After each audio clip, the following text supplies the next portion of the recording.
guys, and welcome to Emma Buick's book reviews of Siege and Storm and Ruin and Rising by Leigh Bardugo. If you aren't familiar with these books, here's what I can tell you without spoiling anything. They are the sequel and finale to the Shadow and Bone trilogy. That's it. That's all I can say. Well, I guess I can rate some things for you too. Siege and Storm, I would give it about 2 out of 5 stars. It's a pretty meh book. While it introduces some fantastic new characters to the series, overall, it's just filled with a bunch of unnecessary angst and drama. And Ruin and Rising gets 3 out of 5 stars. The only reason it's higher than Siege and Storm is because even though the ending was a bit of a reach, I still liked the happily ever after we got. Now for the spoilers! If you haven't read Siege and Storm and Ruin and Rising, I suggest you leave now, unless you're one of those psychotic people that like spoilers, my sister, then you can stay. But otherwise, leave. Alrighty, let's start with Siege and Storm. Right out the gate, we're really leaning into that whole Mal is popular, Alina is an outcast thing again.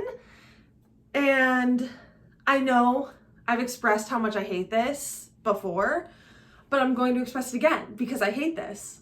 But anyway, the Darkling shows up in Novia Zem to kidnap Alina and Mal, and he shows off his new Nichevoya, and he has one bite Alina in the shoulder for some reason. Kinky. Then he takes them to Sturmhond's ship to hunt for the Sea Whip. Well, he makes Mal hunt for the Sea Whip. And right as they're about to capture the beast, Sturmhond betrays the Darkling, and they all hop on another ship and escape with the help of Sturmhond's Grisha crew! Woo! Then Alina kills the Sea Whip, and a bracelet is fashioned out of its scales as a second amplifier for her. And this is about the time she also discovers a third amplifier, the Firebird. She tells Mal about this discovery, but obviously they can't do anything about it because they're stuck on a ship in the middle of the ocean. And can I just say, they spend so much time traveling in this book from Ravka to Novia Zem, to the Darkling ship, to the Sea Whip, to Sturmhond's ship, back to Ravka again, then through Ravka to the palace. Like, it's just a road trip book. It is a fantasy road trip book, and nothing you can say will convince me otherwise. Anyway, they get to Ravka and Sturmhond shows off the Hummingbird. They use it to go through the fold using Lena's light, of course, but they're not just satisfied going through the fold. Instead, they have to hunt and kill Volcra because the creatures have taken so much from them. Like, seriously? They're mindless monsters that barely understand revenge? But go off, I guess. But as they're seeking out and attacking Volcra, Alina has a vision of the Darkling. Naturally, she panics and drops the light, leading to a Volcra attack and a crash land on the other side of the fold. Naturally, the Ravkan army notices this event, and that's when Sturmhond reveals himself as Prince Nikolai Lantsov. Oh my goodness. I already loved his character. I loved his charm. I loved his sass. And then to have him be a prince on top of everything else? Amazing. Spectacular. My new favorite character. And Alina has the audacity to punch this man in the face. Like, I get that he deceived you, but he also saved your life. And he's hot. So, think about that. Then Nikolai makes his little proposition to Alina to unite the first and second armies under a political marriage. Alina says no, of course, but Mal gets super butthurt, and we spend the entire road trip to Oz Alta with a pouty Mal, which I definitely could have done without. But as they travel, Nikolai continues to sell their relationship anyway, going so far as to kiss Alina, which was totally not cool. He didn't get any consent. I do not approve. But this leads to Nikolai and Alina having a heart-to-heart, where Alina learns that Nikolai is a bastard, but he still wants the throne because he believes he can fix their country. Then they finally make it to Oz Alta, and there's like hundreds of people lined up at the gates to get a glimpse of the Sun Summoner, because while they've been away, the Apparat has been busy. He has been creating a cult and telling people that Alina died on the fold and is a saint now. So they make it to the palace, and first things first, they have to suck up to the king and queen. But Nikolai softens them up by telling them he's Sturmhond. So when Alina asks if she can lead the second army, they say yes, of course. And when Mal asks to not be killed as a deserter, they have him dishonorably discharged. And once Alina has control of the Second Army, she lets in its tattered remains, aka Fedor, Sergei, and some other unimportant Grisha.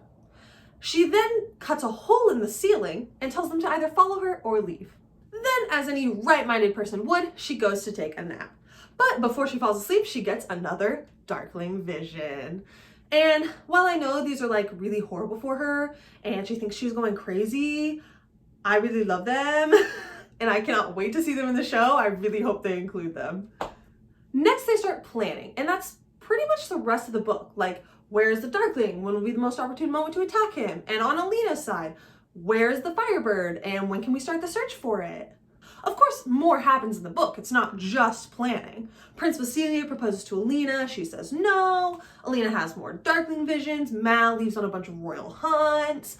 But the next big thing doesn't happen until Mal invites Alina to the Pickle King's celebration.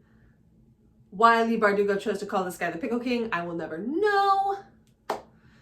But they dress up as Suli fortune tellers. Tamar goes with them as a guard. They have some fun messing with people, but when a brawl breaks out and Alina gets separated from everyone, she bumps into none other than the Apparat. And he tells her where Morozova's journals are before disappearing. Then when Alina goes home with Mal, he throws a little bit of a temper tantrum because Alina's not spending enough time with him and Alina doesn't miss him enough. And he tells her that he only came back to Ravka for her. Not to help the country, not to, save their people. Just her. Anyway, then Mal goes to kiss her, but before their lips touch, Alina has another Darkling vision, making her flinch back, and Mal storms off. Then Alina decides to evacuate the Grisha school to save the children, but Nadia comes up to her with her little brother and asks if he can stay because he wants to stay and fight. Alina agrees, and we get to see Adric really come into his own over the next book. So I really hope we get to see Adric in the show. Then David and the other Grisha finish the mirrors they've been working on to amplify Alina's power scientifically. And they freaking work! And Alina raises a whole forest! And it's so epic and everyone is celebrating and super happy, except Mal. Party pooper. And Mal ruins Alina's mood, so much so that she goes looking for Nikolai to forget about him. But Nikolai, bless him, says he won't kiss her while she's thinking of Mal. Which, fair, but also wrong place, wrong time, homie. The next night, Alina asks Tamar to take her to Mal. So Tamar takes Alina to the fighting rings, where Alina gets super worried watching Mal fight, but then Mal kisses Zoya.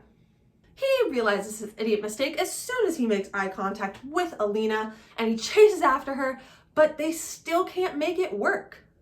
Then Alina comes clean about her visions of the Darkling, to which Mal says absolutely nothing, so they go their separate ways and go to sleep.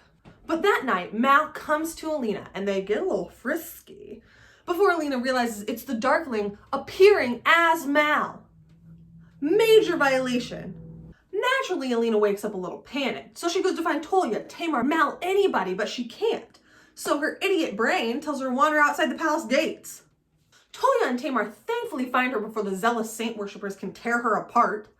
But while she's out there, she hears them call her the daughter of 2 mills. And then it clicks. She knows where the Firebird is. Mal volunteers to go immediately because he was the one who screwed up and wasn't watching Alina when he was supposed to. But first, they have to celebrate Nikolai's birthday party. So they're all enjoying this lovely birthday at the palace when Vasily, who was gone for some reason, reveals that he struck a deal with Fjorda. Now, everyone is naturally very excited, very happy, but Nikolai, he's really tense. And that's when we learn that Fjorda has a secret alliance with the Darkling, and Vasily played right into their hand. Then, the Darkling attacks. Nikolai is able to escape with the king and queen, but Vasily gets brutally torn apart by the Nichevoya. And I'm not saying he deserved it, but God's timing is always right. Then they go outside and try to use the mirrors to defeat the Nichevoya, but they've already done their damage, and basically everyone dies, including Marie. And this is where I'm curious what they're going to do with the plot of the show, because Marie dying in book 2 sets everything in motion with Sergei. And according to the show, Marie is already dead. So what are they going to do? Are they even going to include Sergei? Is he going to betray them for a different reason other than Marie dying? I don't know, but I'm intrigued to say the least. But back to the book. Toya and Tamar lead a group of Sun Saint worshippers to attack the Nichevoya, allowing everyone to escape to the chapel. And that's where the Darkling intercepts them. He says that if Alina goes with him, he'll let everyone go free. And Alina agrees as long as Mal goes free as well. The Darkling says sure, so Alina goes to him. They make out for a bit, but then Alina starts taking his power and making her own Nichevoya so that they'll slowly destroy each other. But then stupid Mal has to pull her away so she can live or whatever. Then the Nichevoya destroy the chapel and everyone important escapes down into the tunnels, including Genya, who switched sides and I forgot to mention it until now. Then they join up with the Apparat and his followers, and when Alina wakes up, she can't use her powers. Dun dun dun!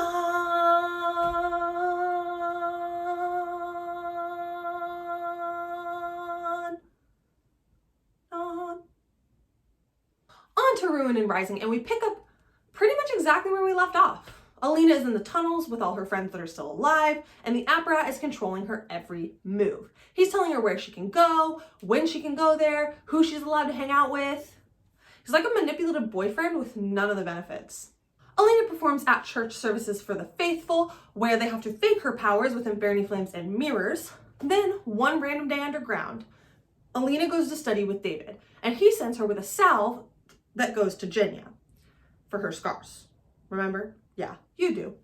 And there's a secret hidden message in the salve that says, today. But before Genya can do anything about it, the Apparat bursts in with all of Alina's closest friends, having claimed to uncover a secret plot to take her down. Then a scuffle breaks out, a chimney flume is blown open, and Alina gains control of her powers once more. Now she controls the Apparat, not the other way around. She even brands a kid with her handprint to get her message across. When they leave, the Apparat makes up a lie about the Darkling attacking and Alina coming out stronger than ever before, and then Alina and all her friends decide to escape this underground prison and go for the surface. Before they leave though, Alina tries to contact the Darkling the way he did for her in book 2. And it works. He offers her a crown, she declines, and when she wakes up, they're headed for the surface.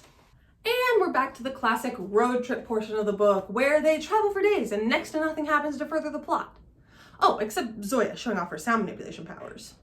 Finally, they get to Rivos, and Tamar stakes out Nikolai's old post, hoping to find a way to contact him. But all she brings back is news that West Ravka sided with Nikolai against the Darkling. Then Alina bumps into Mal at the river, and we get to see the iconic "I am become a blade" tattoo. Now, before we get to laughing too hard, some First Army grunts swoop in and capture them, threatening to take them to the Darkling.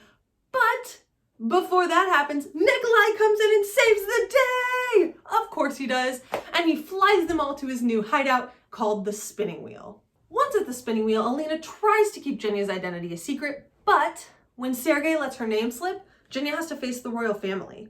And this is where Genya admits that the king did things to her, but she poisoned her skin, so that every time he did, he was slowly killing himself. Nikolai, ever the gentleman, forces his father to abdicate the throne. But he also says Genya will have to face trial for treason when the war is over, which, spoiler alert, ends up working out fine for her anyway.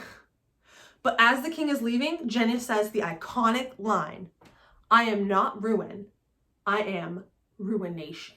Then Mal hopelessly pines after Alina some more, and Alina pardons Sergei, allowing him to leave the spinning wheel.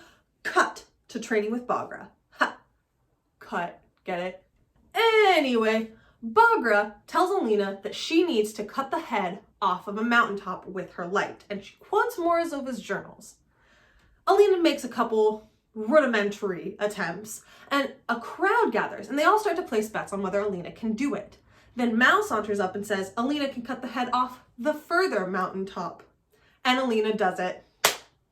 Let's give it up for Alina, folks. Then they start making a plan. Nikolai wants to send a crew to find the Firebird while he takes Alina to West Ravka to garner their support.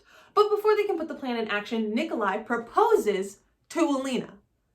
Again. Alina says no. Again. But Nikolai gives her the Lantsov Emerald to hold on to. And in an amazing moment that passes the Bechdel test, Alina invites all the girls back to her room to take dresses and show off the ring. Then Alina takes a little nappy nap to visit the Darkling, and she finds out his name, Alexander.